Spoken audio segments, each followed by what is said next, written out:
DOS aura pour but d'explorer des cas et histoires humaines inexplicables, parfois paranormales, que l'on retrouve souvent sur internet. Cela a pour but de relater des faits et non d'expliquer. Maintenant cela dit, installez-vous et bienvenue dans DOS.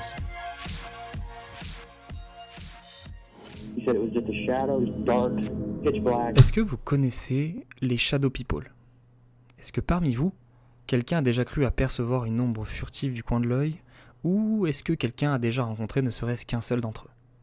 C'est une vraie question, hein, parce qu'il est fort probable que ces derniers vous aient bien observé plus d'une fois au cours de vos vies, enfin, s'ils existent vraiment.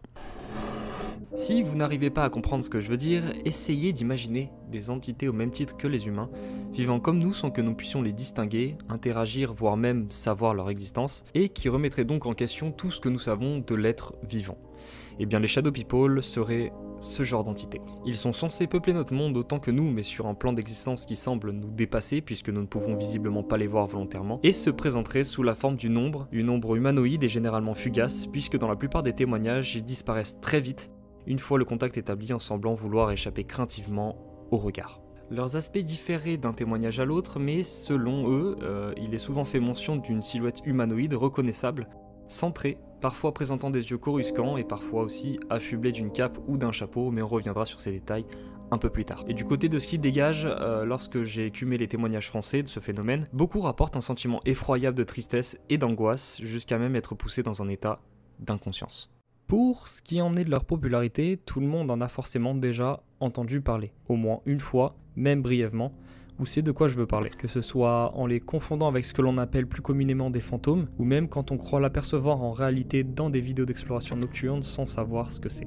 En tout cas, aux États-Unis, le nom Shadow People est connu et est très populaire, mais ce concept-là s'est accroché à la culture américaine sans dépasser les frontières à tel point qu'il n'en existe pas de nom français. Et en fait, le nom Shadow People date de l'époque amérindienne, donc bien avant les colonisations, et étant déjà bien utilisé par les natifs dans leur langue pour désigner des êtres paranormaux issus de leurs croyances. D'ailleurs, croyances similaires au djinn ou au Choctaw, étant un grand être noir effrayant au point de ne même pas pouvoir prononcer son véritable nom. Vous comprenez à peu près l'inspiration des Shadow People. Puis cette croyance a plus ou moins persisté malgré le temps, en s'implémentant dans la culture américaine et a finalement été grandement popularisée par les auteurs Rosemary Ellen Guiley et Heidi Hollis, ainsi que par un talk show radio appelé Coast to Coast EM qui invitait justement ces auteurs ou des Américains natifs venant directement en parler. De nos jours, on retrouve les Shadow People dans des films d'horreur, il y en a même un qui est consacré justement à ces derniers, et ces êtres représentent un grand pan de l'univers horrifique d'Internet. Et il serait même pas étonnant que ces derniers aient inspiré beaucoup d'autres œuvres, comme par exemple les humanités dans Dark Souls. Parmi ces apparitions étranges et encore inexpliquées, deux d'entre elles se sont démarquées notamment dans la culture des États-Unis, tant la peur de les rencontrer à nouveau s'est ancrée dans les personnes et sur les lignes numériques d'Internet. La première, qui a été nommée Hooded Figure, est une ombre noire aux yeux blancs, mais dont la particularité serait d'avoir la tête recouverte d'un voile ou d'une cape cachant son corps et accentuant donc l'aspect veule et fantomatique de l'ombre. Il est souvent fait mention d'une très forte et désagréable aura lors de sa présence, comme un maléfice, un poids immense sur le cœur qui n'arriverait pas à se dissiper, et de ce fait, même si le Hooded Figure ne semble pas pouvoir interagir physiquement avec nous, sa présence aurait touché et provoqué des chocs émotionnels violents, bien qu'il ne soit que rarement mentionné dans les témoignages, comparé à celui qui nous intéressera le plus et qui intéresse surtout les internautes, c'est forcément le second, le Hatman.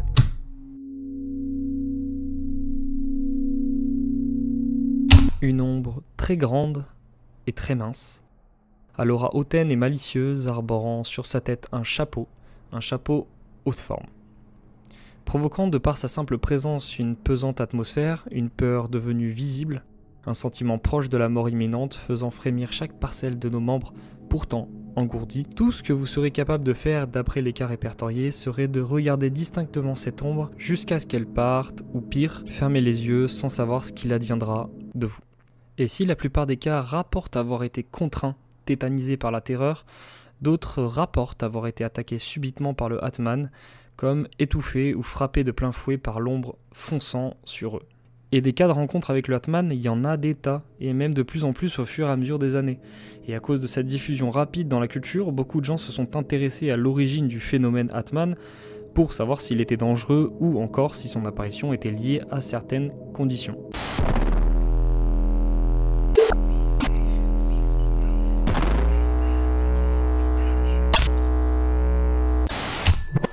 Par exemple, selon la chaîne YouTube Quartz, ayant fait une vidéo sur ce sujet, le Hatman aurait pour origine une espèce d'amalgame imaginaire de Freddy Krueger et de la peur qui l'inspirait à l'époque, puisque cette nouvelle figure de l'horreur voyait son film sortir au cinéma. Ou encore, pour utiliser quelque chose de un peu plus récent, il pourrait être inspiré du Slenderman avec son long corps mince et un visage indiscernable, et donc notre cerveau assimilerait une projection de cet être imaginaire sous la fatigue ou durant un épisode de paralysie du sommeil par exemple.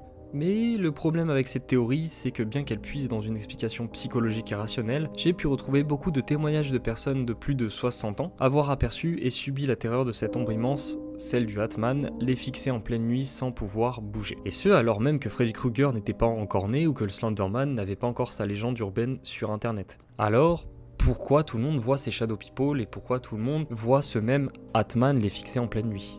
Ça n'a pas de sens. De plus, il y a forcément une explication rationnelle sur l'invention des Shadow People par les natifs américains. Du coup, le mystère reste-t-il insoluble ?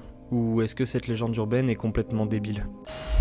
En fait, l'origine des Shadow People et du Hatman pourrait détenir aujourd'hui plusieurs explications paranormales ou encore rationnelles évidemment. La première, pour se pencher d'abord vers le paranormal, serait que les Shadow People, leur ombre, serait en fait la réminiscence de voyageurs temporels ou l'image de l'âme de quelqu'un s'amusant à la projection astrale dont j'ai pu déjà parler dans une autre vidéo. Cela pourrait aussi être des entités provenant d'un autre plan d'existence ou dimension qui se mélangeraient parfois au nôtre laissant apparaître ces figures.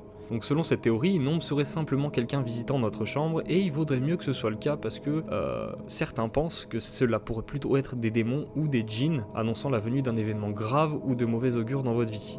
On pourrait même d'ailleurs expliquer le changement négatif de mood ou d'humeur par la présence très proche d'une ombre évacuant son énergie malsaine dans vos tempes. Et donc au choix, je voudrais simplement quelqu'un qui puisse visiter ma chambre sans intention malveillante. Pour revenir au rationnel maintenant, les Shadow People peuvent être expliqués simplement par un effet de pareidolie en les confondant avec des objets du quotidien par exemple, comme une pile de vêtements, une chaise ou je sais pas, un porte-manteau. Il se pourrait aussi que la vue de ces ombres humanoïdes serait le fruit d'une image résiduelle ou rémanente qui réapparaîtrait dans le champ de vision et nous rendant un peu confus face à ce que l'on voit parce que c'est des images qu'on a déjà vues et qui reviennent. Après, ce problème est fortement accentué par une maladie s'appelant la palinopsie qui favorise la réapparition d'images vues dans notre champ de vision après leur disparition. Aussi, la plupart des cas recensés présentaient heureusement des troubles du sommeil et des traces de drogue qui auraient pu faciliter donc l'apparition d'hallucinations.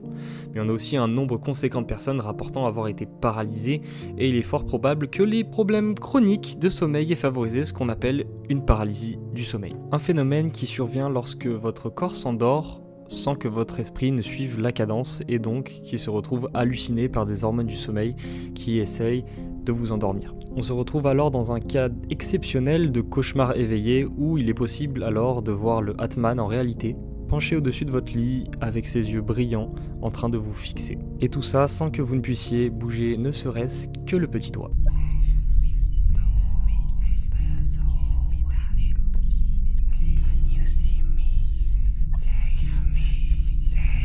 Dans ce cas, si on rassemble tous les éléments rationnels comme la paralysie, la fatigue ou même la simple angoisse, il en devient très facile de penser apercevoir ces ombres où le Hatman nous rendre une petite visite et cela pourrait élucider un mystère intergénérationnel qui subsiste grâce à la peur de l'inconnu. En tout cas, moi j'apprécie énormément ce mythe des Shadow People et cela m'a toujours intrigué ou rendu un peu confus lors de mon enfance puisque ce sont les premières entités paranormales que j'ai connues.